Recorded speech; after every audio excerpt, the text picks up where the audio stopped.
इस लड़की ने अभी 30 मिनट की झपकी ली, लेकिन जब वह जागी तो उसने पाया कि दुनिया में सभी लोग गायब हो गए हैं। वह अपनी साइकिल पर कूदी और सड़कों पर चली गई, बस उन्हें पूरी तरह से वीरान पाया। आमतौर पर घमाघमी वाली फूड स्ट्रीट अब डरावनी तरह से खाली थी। अचानक उसने एक कुत्ते को भौंकते हुए सुना। अजीब बात यह थी कि एक गोल्डन रिट्रीवर कुछ अदृश्य के साथ खेलता हुआ दिखाई दिया। लड़की ने अपनी साइकिल को छोड़ा और पुल की ओर देखने गई। जहां तक नजर जा सकती थी, राजमार्ग रुकी हुई गाड़ियों से भरा हुआ था। उनकी खतरे की लाइटें चमक रही थीं, एक जगह जमी हुई थी। पूरी दुनिया इतनी शांत थी, ये थोड़ा डरावना था। लड़की आगे बढ़ती रही। उसे अस्पताल पहुंचना था क्योंकि उसके भाई का एक्सीडेंट हो गया था और वह आईसीयू में था।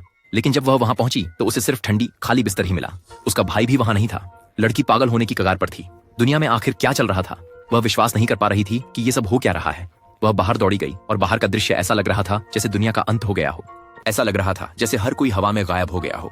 वह एक सुपरमार्केट में गई, लेकिन वहां भी कोई नहीं था। उसने एक सोडा की बोतल उठाई और गटगट कर पी ली। फिर फर्श पर बैठकर सोचने लगी कि क्या करना चाहिए। तभी उसने एक आवाज सुनी, जैसे कोई हॉर्न बजा रहा हो। लड़की बाहर भागी और दो लोग देखे। वह तेजी से उनके पीछे दौड़ी और उन्हें रोक दिया।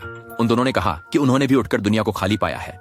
उन्हें भी समझ नहीं आ रहा था कि क्या हो रहा है। भले ही वे अजनबी थे, फिर भी उन्होंने अभूतपूर्व भाईचारे का अनुभव किया। वे तीनों अन्य जीवित बचे लोगों की खोज जारी रखने के लिए एक साथ हो गए, लेकिन ऐसा लग रहा था जैसे कोई उनकी हर हरकत पर नजर रख रहा हो। वे एक आलीशान ऑफिस बिल्डिंग पर पहुंचे और एक जोड़ी पैर देखे। जैसे ही वे धीरे धीरे पहुंचे, उन्हें एहसास हुआ कि वह एक अश्वेत व्यक्ति था। वह आदमी अजीब तरीके से व्यवहार करते हुए अपनी साइकिल पर चढ़कर चला गया, उन्हें पीछे छोड़कर। और कोई चारा न होने पर वे अपनी साइकिलों पर चढ़े और खोज जारी रखी, सूर्योदय से सूर्यास्त तक। लेकिन स्ट्रीट लाइटें क्यों जल रही थीं? उन्होंने प्रकाश का अनुसरण किया, उसके स्रोत की खोज में। ऊपर उन्होंने बड़े अक्षरों में लिखा, हेल्प देखा। वे इमारत में दाखिल हुए और सुरक्षा कैमरे से एक रोबोटिक आवाज ने उन्हें अपने हथियार गिराने के लिए कहा। उनके पास मानने के अलावा कोई विकल्प नहीं था। लिफ्ट के दरवाजे धीरे धीरे खुले और एक खूबसूरत युवा व्यक्ति दिखाई दिया। पता चला कि वह भी लोगों की तलाश में था। लड़का उन्हें एक भूमिगत गैराज में ले गया जो लिमिटेड एडिशन लग्जरी कारों से भरा हुआ था। वह एक अत्यंत धनी बच्चा था। उन्होंने स्पोर्ट्स कारों को खाली शहर में चलाया। लड़का लाउडस्पीकर पर लोगों को पुकार रहा था, लेकिन फिर भी उन्हें कोई नहीं मिला।